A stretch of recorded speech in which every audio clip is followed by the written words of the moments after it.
Okay. So we are recording now. We're listening to our intro song. Yeah. Welcome back to the Stir Crazy podcast. We thought we went away, but we are back. We are back. We accidentally recorded, and we're back again. Back for a again. third time. I can't even remember what I said to start this episode. That many people had podcasts over COVID, and like many people, we stopped, but now we are back. Less politics, more movies and pop culture related now. Pop culture positivity. Yeah, positivity. That's a big thing. Want to keep it positive in this space. That's the goal. Andrew, I can't thank you enough for this intro. We're just happy to be back. We got our headphones on. We got our mics. We're all set and ready to go. Yeah, hopefully you can hear us talking right now over the intro. Yeah. I didn't test that, but we'll see. If not, no biggie. Yeah. There's no rules here. No rules. No rules here. No rules. So, Mom, what's going on in your life? What's going on in my life? Had a lovely Thanksgiving. Yeah. Keeping it positive with work. I'm really excited to step into this next kind of quarter of movies, this kind of time of year. There's so much coming out, and we got to see the movie we've been waiting for. The Fabelmans, Steven Spielberg's The Fabelmans. Starring Paul Dano, Michelle Williams, and let me tell you the log line. And what the main kid's name is. That plays We got to know what his name Sammy. is. He's so good. Growing up in post-World War II era Arizona, young Sammy Fabelman aspires to become a filmmaker as he reaches adolescence, but soon discovers a shattering family secret and explores how the power of films can help him see the truth. Yeah. That's a long log line. I guess that's a good one, though. Mm-hmm. Gabriel LaBelle, Judd Hirsch, Seth Rogen are the main... Gabriel LaBelle was fantastic, I thought. He really... Yeah. I mean, I think he definitely played that, like, reserved kid thing really well. Kind of, like, lost a little bit, but also knows what he wants. And it looks like they had a really good family dynamic with the sisters. Mm-hmm. And the sisters were really good, too. Oh, they were so good. It was very natural. Well, he knows how to get, like, children actors to, like, really deliver. Mm-hmm. Yeah. So, spoiler alert, if you haven't seen it, we are going to talk about it. Yes, that's going to be maybe the crux of this episode. Going forward, the beginning of at least. I'll put timestamps if anyone wants to skip to when we stop talking about this. But why would you? Yeah, I mean, it's not really a spoiler alert for this man's life. No. But so you can read the story, and I don't think it would. It's semi-autobiographical about his first 20 or so odd years on the planet. Yeah. What inspired him to become a filmmaker, and how his family supported him and questioned him, and then also goes into his parents' divorce and how that also shook his world at that time. Oh yeah, and I watched the Spielberg documentary after this one. I saw that a few years ago. I need to watch it again. Definitely rewatch it, because they show like the little things, like how he like on HBO Max. Mm-hmm. Okay. How he would make the gunshots as a kid. Like they showed that in the documentary, and how the divorce thing kind of influenced all his films, like Close Encounters of the Third Kind, and everything basically. E.T. Yeah, E.T. It's too. very always it's around his family movies, familial movies. Yeah, whether they're about E.T. or space, or there's always kind of a family unit, which I really relate to. I really like that part of it. Yeah, I mean, he kind of is, like one of my teachers at school would always say, like, this is cheesy, but it's melted cheese, like if it's good, you know? And I feel like that's what Spielberg is. Melted It's very cheese. cheesy sometimes, but it always works. It's never too over the top or too sentimental to the point where it's unbelievable. And I just love that era, I just love that his first movie, they went to this giant movie house in Philadelphia, drove down from New Jersey and went to this movie house in Philadelphia, and packed theaters when movies were events. like going to see a play. And now we can just walk down the street and go see them. And hopefully that never ends soon. No, I think there's a big resurgence of theaters now. After COVID, I think people realized that they enjoyed it, and movie studios realized that you can't have unlimited growth off a streaming service. You need to make money in the theater too, because like Knives Out 2 is making all this money, and then it's going to Netflix already, when they could have made a lot more if they just put it in theaters for a full 2 months. Right. They could have. Yeah. There's also, on Prime, like I was looking at Tickets to Paradise because I just wanted something like fun to watch. Yeah. It's in the theaters now, but you can buy it for $20 on Prime. Oh, okay. So if you don't want to spend an arm and a leg to take you and your 4 kids to the movies, I understand that too. Yeah. But also get the pass. Get the Regal Pass.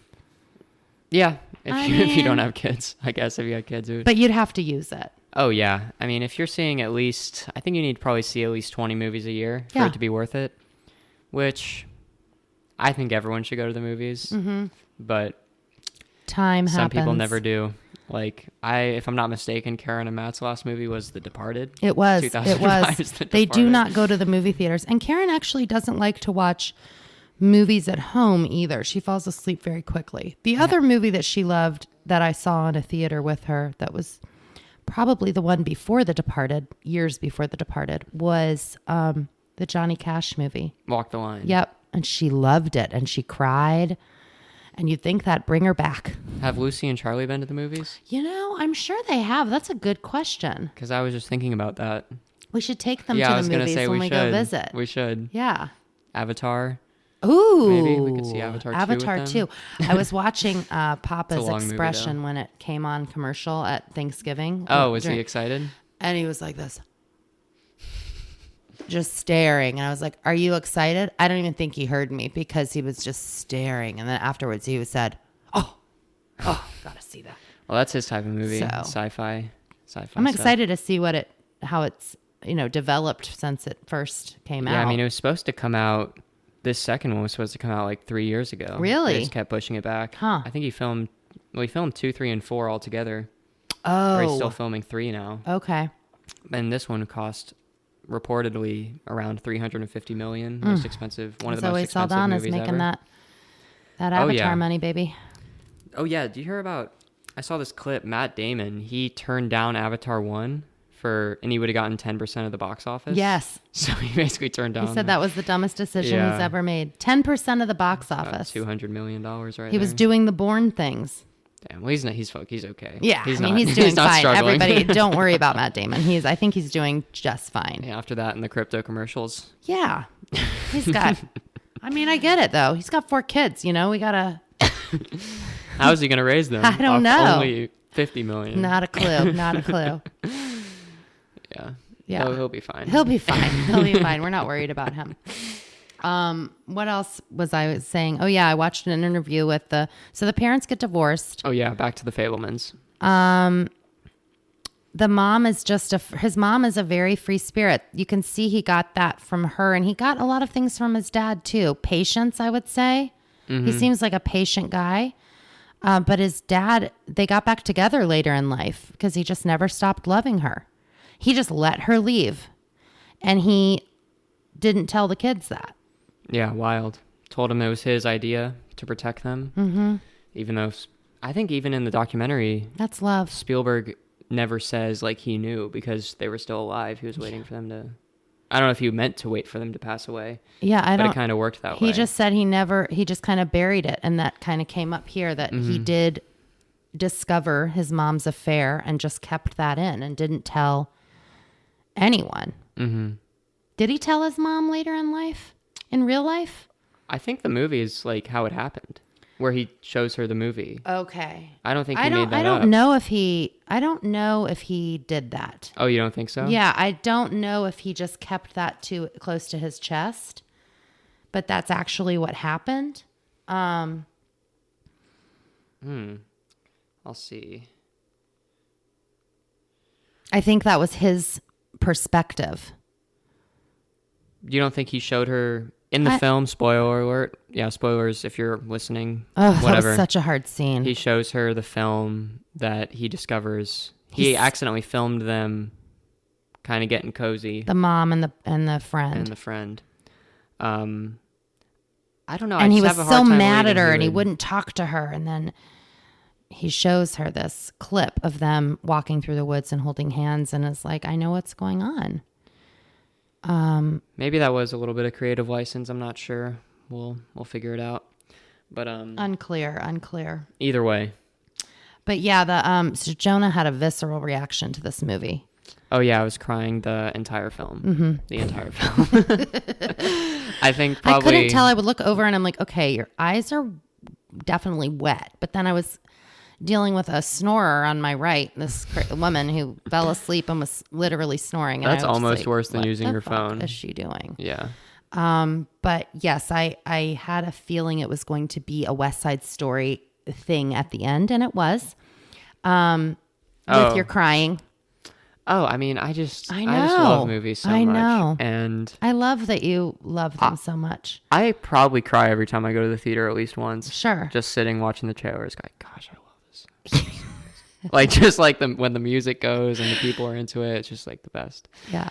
Especially with an audience. Yeah. Yeah. Like, that's what it's all about. Mm-hmm. That's why, like, when people say he makes crowd-pleasing movies, yeah, they are crowd-pleasing, but they're good. They're not just cookie cutter, I think. No, they're a little cookie cutter, but so is every movie. Yes, people are going to the movies to be entertained, to see something maybe they haven't seen or have something touch them in a way that they weren't sure it would. People go to a movie theater to sit in the dark and, obviously get popcorn, but to have an experience. Mm-hmm. And that movie is definitely, it's a homey movie. With the holidays coming around, it just kind of, and it's an insight into, how he kind of developed his interest in film and how he communicates with his family and just kind of how he was shaped, because those years are so pivotal. I mean, I think most filmmakers, if you go back to it, all of their movies stem from that teenage years when they discovered something, a desire to make films. Sure. Because, I mean, if you go through any director's filmography, you'll see the same themes pop up and same little like jokes or inside things that they probably had with their friends or themselves. Mm-hmm. Growing up, I imagine. Mm-hmm. Like the divorce thing, the family thing, like even the Boy Scouts. Just felt very Spielberg. Oh, yeah. It was very Indiana Jones-esque. Yeah. Like the beginning of the third one with River Phoenix. Oh, love that one. Yeah. But it's like, I'm kind of sitting here thinking, how did he get so many people to help him with this? Because in high school, it took me like every ounce to get 4 people. And he had just 20 guys like ready to go. You had a good Yeah, we had a good group. We had a good doing, group. We had a good group.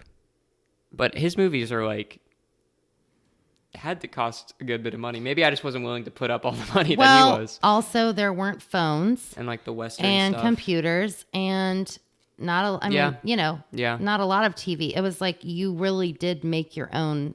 What do you want to do? Like you can't go, hey, you want to go to the movies today? Because that wasn't like that. I mean, I guess they did, but it wasn't a new movie every week in the same way. In the same way, it forced them to be creative if that was what they're interested in. Well, there was a thing, too, that I think it was in the 60s. Is that when it took place?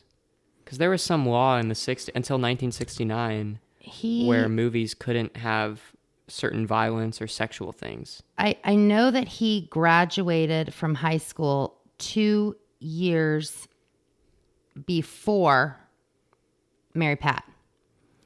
So he was born in 46.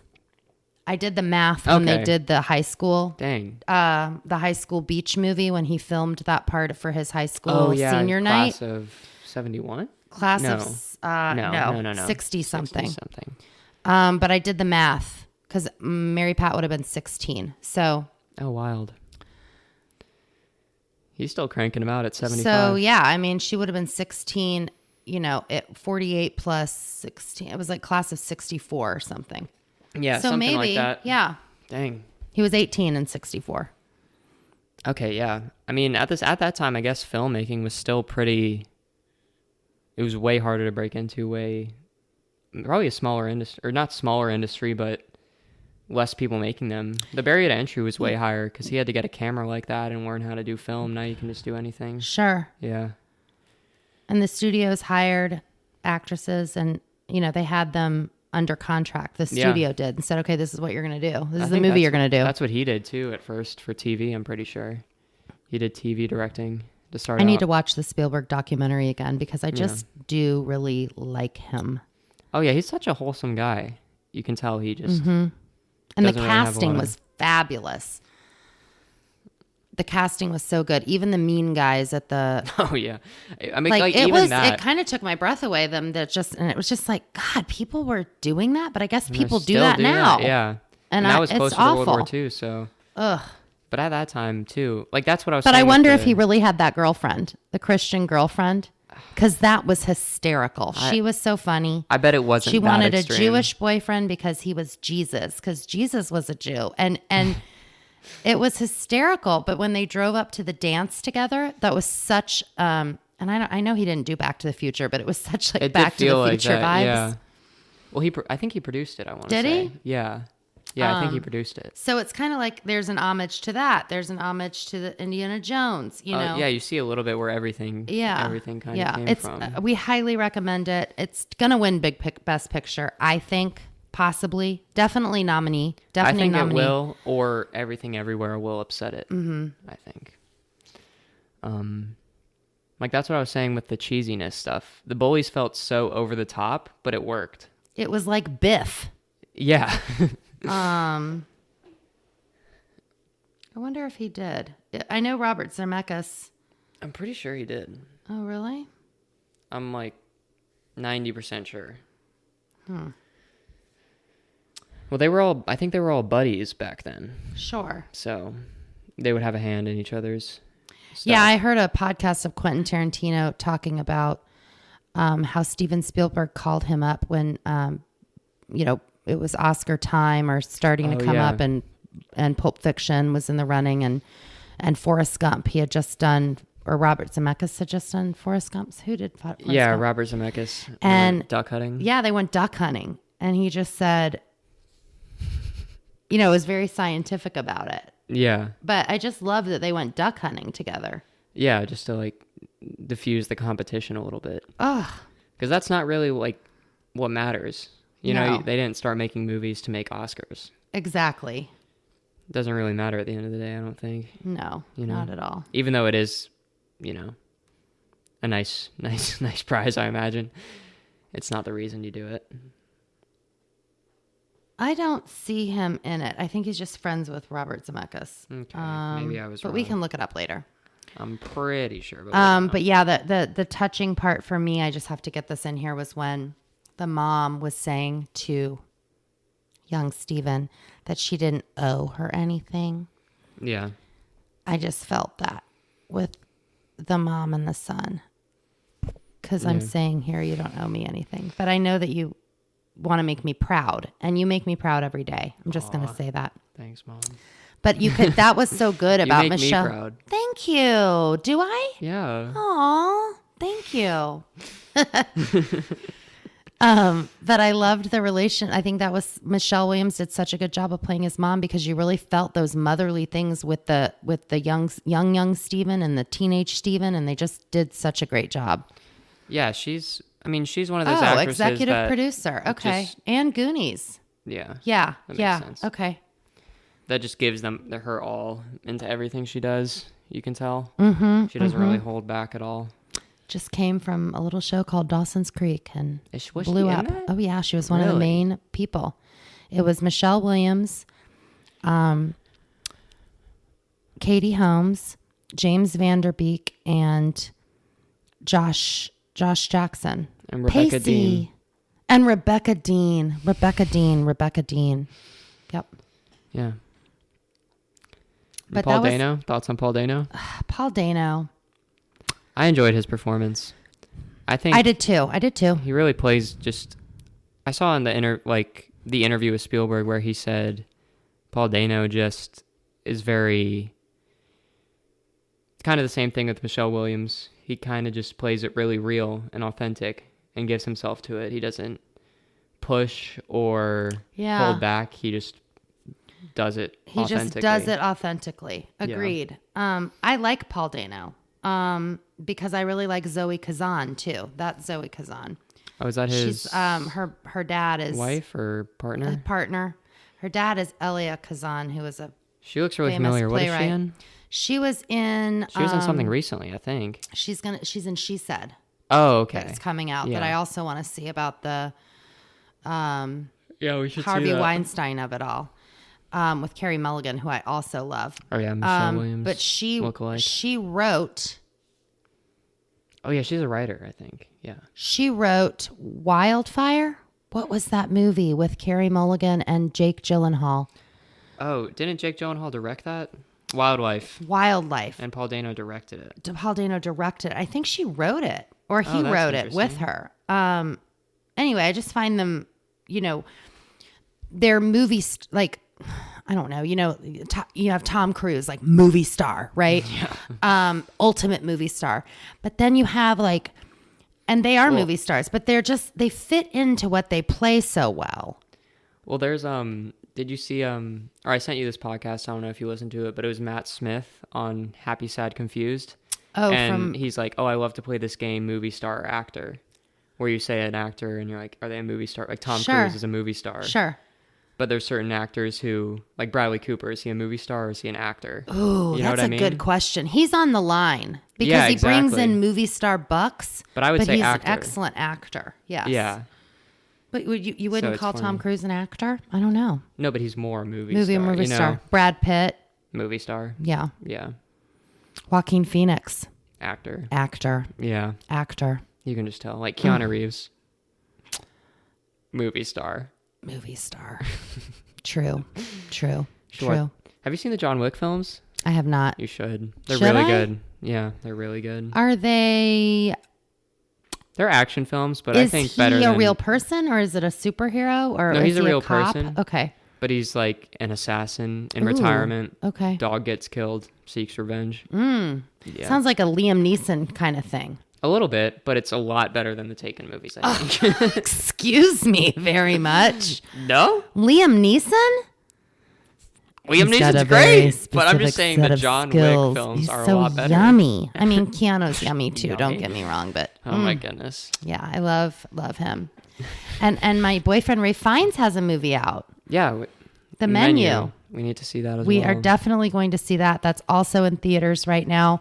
It's on Knives Out also. You should see that when it comes out on Netflix. I think it's probably already out on Netflix. Yeah, I do need to see that. I didn't go with you because, it looks fun, but I did fall asleep in the first one. And no offense to like anybody that was in it. Anna de Armas and Daniel Craig and Jamie Lee Curtis. Was she in it too? Yeah. I did love her. I think I was just tired from the day. Yeah. Because I couldn't believe I was falling asleep in it, but it's really good. And I think that is a movie you want to see in theaters. Oh, it was a lot of fun to see in theaters. Sure. With all the twists and turns, and each character is so, like, what's the word? Juicy? Yeah, I would say juicy. Yeah. They all have their own very unique traits. The actors had a ton of fun doing that. Oh, sure. And Rian Johnson loves to, like, in these movies, at least like in the first one, each character kind of represents a different type of the social sphere, whether it be like politically or what's trending now. Yeah. Like ultra conservative, ultra liberal, ultra into this, into that, tech person. So, like basically Edward Norton plays an amalgamation of Jeff Bezos, Elon, Zuckerberg. Oh, really? Like the tech guy of the world, and invites all his friends to an island. Okay. And that's where it takes place. Okay. Yeah. Maybe I like that better than The House. It was definitely not just a murder mystery.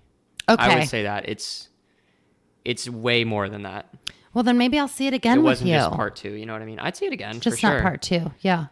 It's not just a second murder mystery, I would say. Okay, well, that things intrigues me a little bit more. Yeah. What else have you been watching? I've been watching White Lotus. Miss Jennifer Coolidge is... Oh, is she the one that was in the first season? A gift to us. And she's in the second season as well. Was she in the first one? Yes. Yeah, okay, yeah. She's just... she's just a pleasure. She's so hysterical. I find myself watching the people that she has scenes with, looking at them like, how could they not break? Because she's so good. It makes me want to go watch Bloopers. Or oh no, I want to see not American Pie. She was in Best in Show. Oh yeah, which is one of my favorite movies. It's a good movie to watch this time of year. She just kind of has that. She's so funny. I just can't get over it. She seems like in that role, she doesn't overthink it. You know, she No. plays it very Yes, yes. Yeah.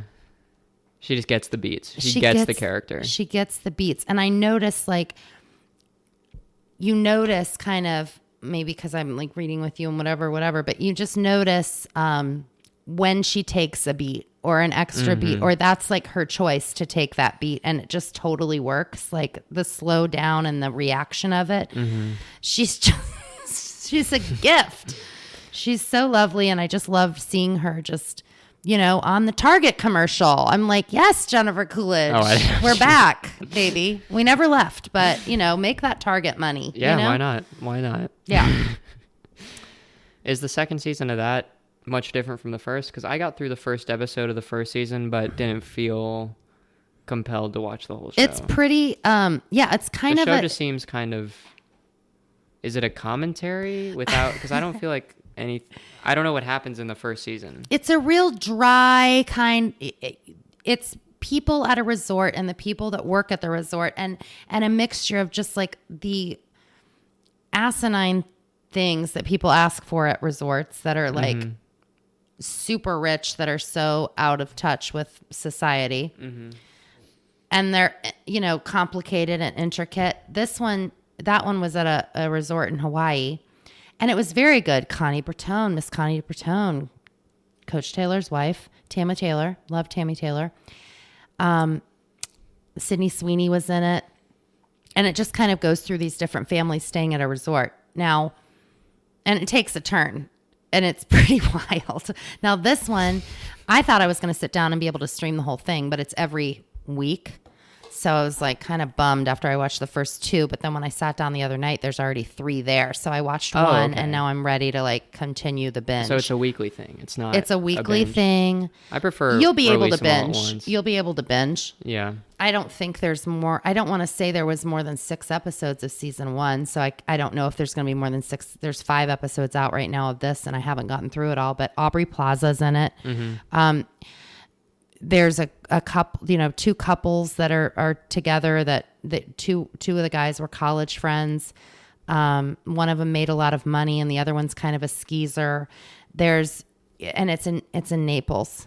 It's in Napoli. Okay. Is that Italy? Which just Italy? Yes, okay. Just I was looking up what is this? It's the San Domenico Resort. I was looking it up, and I'm looking at like booking.com, and now it's when's the best time to go to Naples, and or no, it's in Sicily. Oh, okay. And which is off the coast, on its own island.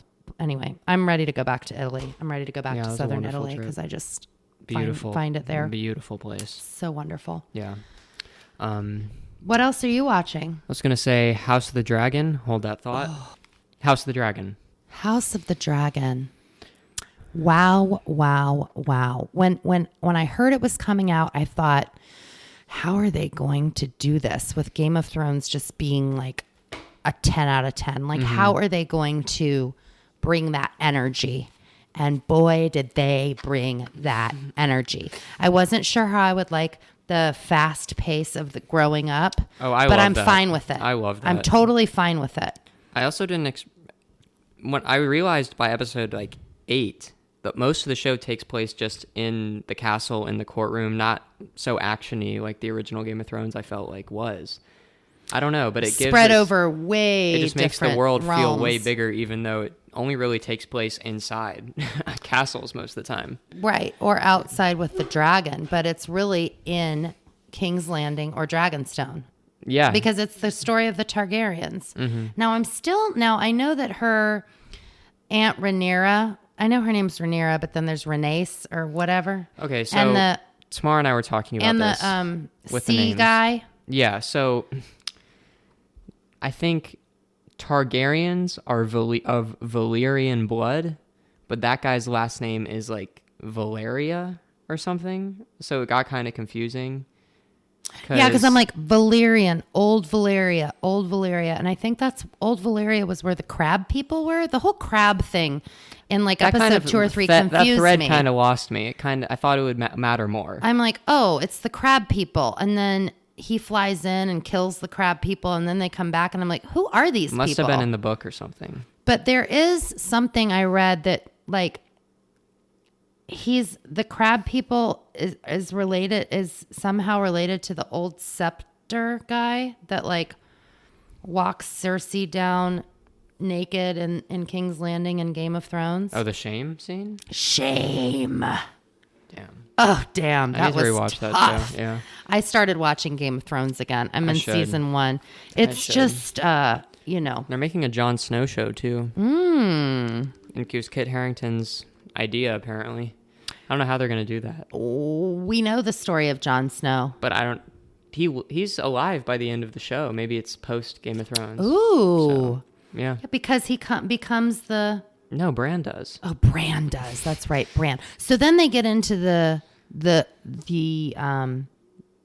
three-eyed raven a little bit. That tree is there. In House of the Dragon. House of the Dragon, the tree that with the face on it is there, and that's the old gods and the new gods. That's what I figured out. Okay. Because I've been watching Game of Thrones again, and when they say, "Oh, we're with the old gods and the new gods," the old gods are the tree people. Okay. Tree people. The tree with the face on it. Yeah, I gotcha. With the leaves and Bran's there. And so I was really paying attention a lot more to Bran's story, like earlier story, because he always confused me. Yeah. But he became the three-eyed raven. Anyway, I'm still going through that. But there was a three-eyed there was a raven. At the beginning of the beginning of... Yeah, Grant was telling me that. He's like, they foreshadow it a little bit. Yeah. Yeah, I was doing a good bit of reading about the world that I didn't even realize. Like, apparently in the Game of Thrones world, seasons last longer. I did not realize that. Like, that's winter why, is coming. like, last winter ended. Last 9 years. Yeah. And then summer will last maybe 5 to 10. And then, but apparently there was a long winter. Like, I didn't realize that. That's when they met. That was the premise of the world. Yeah, that they haven't had. I guess I never caught that in the first 8 seasons. Well, it was just kind of like winter's coming. Yeah, it's coming. Like it's only going to be here in a couple months, but it was also like years and years until the actual winter came. I thought it was a metaphor for like just a cold for the White Walkers, but it really is just genuinely a winter. And that's the other question. There's also some talk in the universe about who the White Walker is. Yeah, they talk about... And was it a Targaryen? Oh, maybe. Might see that. I hope we get to see the Mad King stuff that we heard so much about in the Game of Thrones. I mean, the Mad King, though, was Daenerys' dad. So, I mean, if this show goes 10 seasons, we just got through a whole generation. That's true. Maybe we'll get to next season, we'll get the kids. It's 10 generations, though, isn't it? I don't know. Maybe each season will be a generation. Yeah, because this is leading up to the Dance of the Dragons. I mean, at the end, first of all... I can't believe they ended it so much like that. And they haven't even started shooting second season. They haven't? Get that in the can. Oh. I don't know. You know you're going to make a second season. I need them to. I don't want to wait that long. That's the problem. It's either 2024 probably. That son, not Aegon. Aemond? Which one's the scary one? Aemond. Oh, baby. He's scary.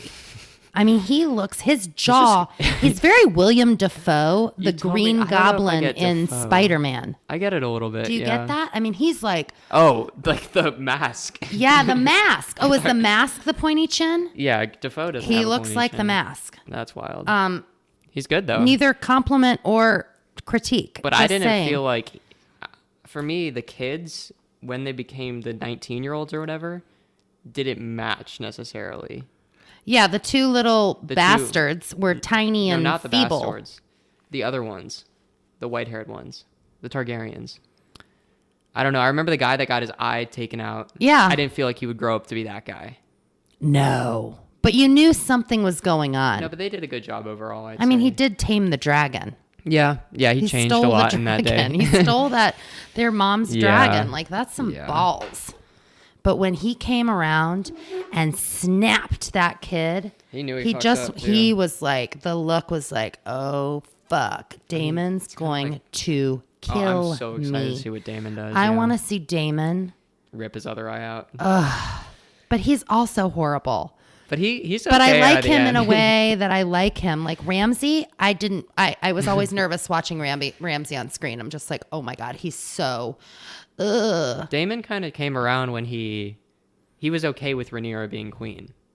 Okay with Rhaenyra being queen. And he looked like he had a great relationship with the woman. The other Valyrian. Yeah. His cousin. Killed herself. Right. Like, come on now. Well, you know, inbreeding does cause some mental issues as well, I believe. I don't know if it does in the Game of Thrones universe. I mean, I think it does. Mad King. Yeah. And it does say from all their years of inbreeding, because I, of course, went and looked at a giant family tree. Why do they do that? Because they want to keep it pure. They want their hair, which is also have the blood if you like. I know, but at the same time, like, come on, Rhaenyra and the best. I didn't like how we didn't know that guy at all. You know what I mean? Who? The father of her kids. Linares or whatever. I don't know. Oh, Strong. The House of Strong. I just wish that guy had a little more character development. Because you were wanting Crispin, and then Crispin turned into a bitch. Yeah, he's a little bitch boy. He's like, you don't want to leave and not become queen and come live in a bungalow in the woods with me, and we can just have babies and be poor, and you're the queen. And she's like, no, he could have had a pretty good deal. He could have basically been king. I am the queen and you are my bitch boy. And he did not like that. So then what did he do? He just became Allison's bitch boy. Yeah, I know. He didn't step up at all. No. He just made a lateral move. And he became jealous that she had these babies and whatever, because it's like, yeah, he started off strong. You could have totally slept with Allison, bro. I mean, I don't know. Allison, her I feel husband like was pretty loyal. Has no face. But Allison, I think she was loyal to him, though. She was loyal to him. Yeah, I don't think she would have done that. Well, I don't know. She did sit on the bench and feet. Let that guy jack off to her feet, which was very bizarre. That guy was the brother to Strong. He was the other Strong. Oh, he was a brother to him? Yeah. He killed him? He killed his dad and his brother. I didn't realize they were related. He was creepy. Yeah, he played good. That was cool to see because I had seen that guy in a short film on YouTube like 10 years ago. Oh, really? I think it like went to Sundance, but I remember like in high school looking up like short films because I was like curious about the format. Sure. And I remember seeing him, and then I saw him in the show. I was like, oh, that's wild. The guy that played the little court jester guy? Yeah. Yeah. The jacking off feet guy. The jacking off guy. Jacking off feet guy. Yeah. That's what we call him. Yes. Sorry. It's okay. Don't know his name. Yeah.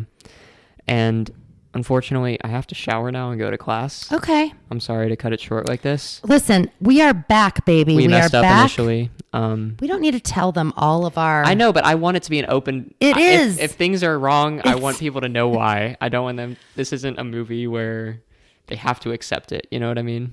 We can open the back door. But if you want to watch Stir Crazy, you have to accept it. You have to accept all of us. We don't cross-reference. We're giving our opinions. They are just our opinions. And we're back. Oh, wait. I got a better idea. How about I send you a hobo's dick cheese? Go to town, man. Go to town. In the meantime, and as usual, go fuck yourself. Where's that from? That's Tom Cruise also in Tropic Thunder. Oh, all of these are Tropic Thunder. Tom Cruise in Tropic Thunder. I am talking scorched earth, motherfucker. I will massacre you. Apparently, they're making a solo film. They're making a sequel with just about Tom Cruise, Les Grossman. Yep. Les Grossman. Yep. Oh, so great. So great. Yeah. Anyway, I wish he was more. I wish I could watch Tom Cruise more in interviews and I love him. He's so passionate. He is, but like I want him to like, I don't know, joke around a little bit. He jokes around. I'll send you some. I'll send you some where he jokes around. Okay. Yeah. Anyway. Love to see it. Like my mom was saying, accept us for who we are. Positive experiences. Because we're accepting TV. You. Yep. Peace and love. Sweaty balls. Yep. And we're out.